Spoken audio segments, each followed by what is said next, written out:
گولی چلی اور ساتھ والی گاڑی میں بیٹھے میرے ہونے والے شوہر کی گردن میں لگی۔ وہ موقع پر ہی دم توڑ گیا۔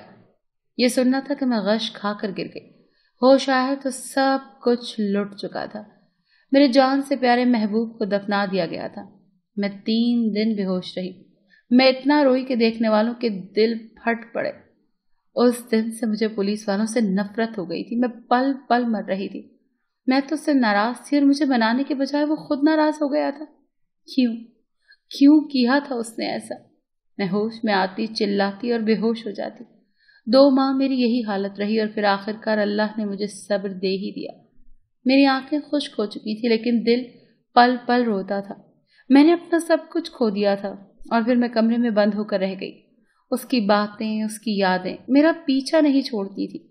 وقت یوں ہی گزرتا گیا اور پھر اپنا ذہن کہیں اور لگانے کے لیے میں یونیورسٹی میں داخلہ لے چکی تھی۔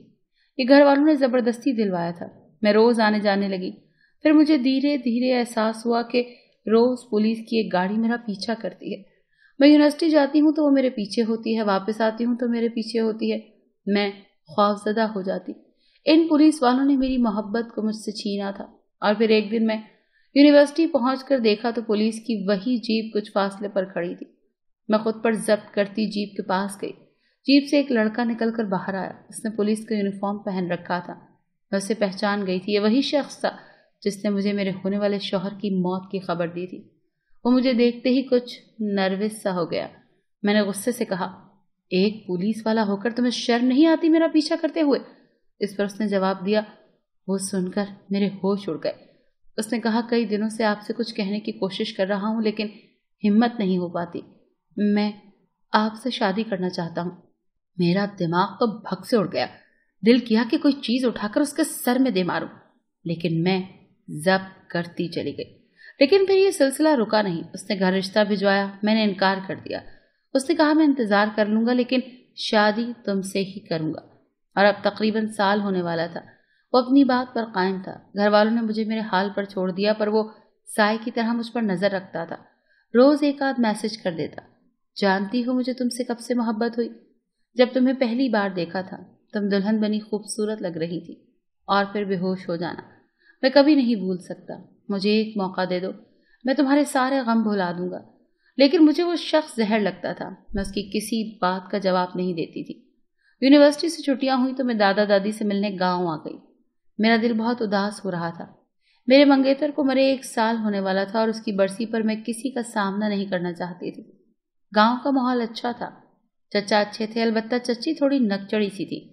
پہلے تو اس نے مجھ سے بات نہیں کی کیونکہ چچا کی نئی شادی ہوئی تھی۔ پھر وہ مجھ سے بے تکلف سی ہو گئی۔ وہ چچا کے ساتھ کھیتوں میں جاتی، مجھ سے بھی کتنی بار کہا لیکن میں نے انہیں انسنی کر دی۔ اور پھر روز آ کر کہنے لگی کہ اس گرمی میں ٹیوب ویل میں ٹھنڈے پانی میں نہا کر بڑا سکون ملتا ہے۔ اس دن میں نے چچی سے کہا کہ کل میں بھی آپ کے ساتھ جاؤں گی۔ اس پر انہوں نے کہا، نہیں، تمہیں پرسوں لے کر جاؤں گی، کل نہیں۔ مجھے تھوڑا عجیب لگا۔ چچی کا ایک دم سے گھبرا جانا اور پھر انکار کر دینا تھوڑا عجیب تھا۔ اور پھر اتفاق سے اسی رات میں نے چچی کو کسی سے فون پر بات کرتے سنا۔ وہ کہہ رہی تھی کہ کل کام پکا ہو جائے گا، پھر ہمارا راستہ آسان ہو جائے گا۔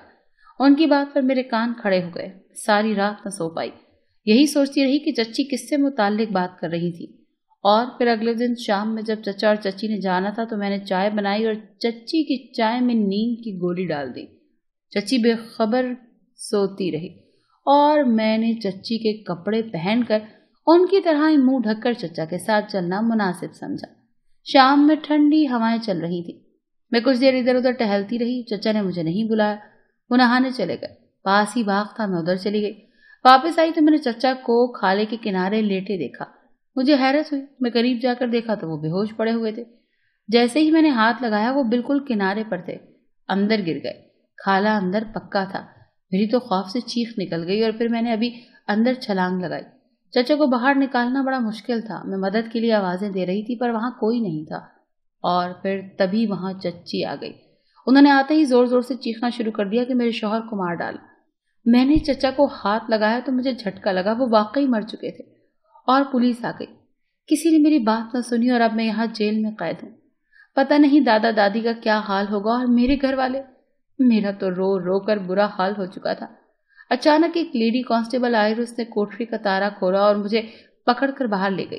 وہاں موٹا سا انسپکٹر بیٹھا تھا، اس کی نظروں سے وحشت ٹپک رہی تھی، وہ عجیب نظروں سے مجھے گھور رہا تھا۔ میری چھٹی حس نے خطرے کا الارم بجایا تھا۔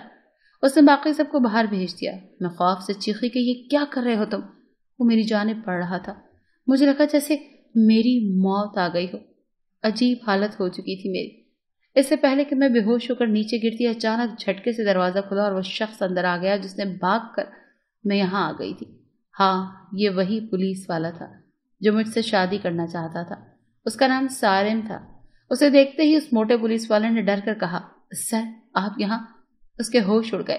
سارم نے آگے بڑھ کر ایک زوردار مکہ اس کے منہ پر مارا۔ اسے دیکھتے ہی میں پھوٹ پھوٹ کر رو دی اور ڈر کر اس کے سینے سے لگ گئی۔ وہ مجھے چپ کروا رہا تھا لیکن میں روتی جا رہی تھی۔ پھر میں بے ہوش ہو گئی۔ ہوش آیا تو کہانی بدل چکی تھی۔ دراصل چچا کا قتل چچی نے کروایا تھا۔ وہ چچا کو پسند نہیں کرتی تھی، پہلے ہی کسی اور سے محبت کرتی تھی، البتہ شادی کے بعد بھی وہ اس سے رابطے میں تھی اور چچا کے قتل کا پلان بنایا۔ میری بدقسمتی کہ میں نے چچی کو نیند کی گولی دے دی۔ انہوں نے ایسا کرتے مجھے دیکھ لیا تھا اور پھر جان بوجھ کر بے ہوش ہونے کا ناٹک کیا۔ جب میں باغ میں گھوم رہی تھی اس وقت چچی نے اپنے عاشق کے ساتھ مل کر چچا کو مار ڈالا اور الزام مجھ پر لگا دیا۔ چچی کے پاس ثبوت تھا کہ میں نے انہیں نیند کی گولی دی تھی۔ اس نے پولیس والوں کو یہی کہا کہ میں ان دونوں میاں بیوی کو مارنا چاہتی ہوں۔ پولیس والوں کو رشوت دی گئی تھی۔ اب تک میں اپنا سب کچھ ہار چکی تھی۔ اگر سارم وہاں نہ ہوتا، وہ کام کے سلسلے میں شہر سے باہر گیا تھا، واپس آیا تو اسے خبر ملی تھی، وہ سیدھا تھانے پہنچ گیا اور اس نے مجھے بچا لیا۔ چچی نے سب کچھ اگل دیا، وہ گرفتار ہو چکی تھی۔ میں یہ سب سن کر رو دی۔ اگر آج سارم نہ ہوتا تو اس سے آگے میں سوچ ہی نہ پائی۔ دیکھو سندس، سب پولیس والے برے نہیں ہوتے اور مرنے والوں کے ساتھ مرا نہیں جاتا، ہمیں جینا پڑتا ہے ہر حال میں۔ میں تم سے بہت محبت کرتا ہوں اور یقین کرو مرتے دم تک کرتا رہوں گا۔ اس کی آخری بات پر میں نے تڑپ کر اس کی جانب دیکھا تھا۔ ایسی ہی بات میرے منگیتر نے کی تھی، میری جان ہی نکل گئی تھی۔ میں نے تڑپ کر اس کے ہونٹوں پر ہاتھ رکھ دیا۔ سب سے پہلے تو معافی مانگتا ہوں کہ میں تم پر نظر نہیں رکھ پایا، اور دوسری بات وعدہ کرتا ہوں کہ ہمیشہ تمہاری ہر قدم پر حفاظت کروں گا۔ بس مجھے تمہارا ساتھ چاہیے۔ اس کی آنکھوں میں نمی تھی اور میرا دل آج باغی ہو گیا تھا۔ اس کی باتوں پر ایمان لے آیا تھا۔ میں نے مسکرا کر اس کا ہاتھ تھام لیا۔ اب جو بھی تھا، مجھے سارم کے ساتھ ہی خوش رہنا تھا اور یہی میری قسمت تھی۔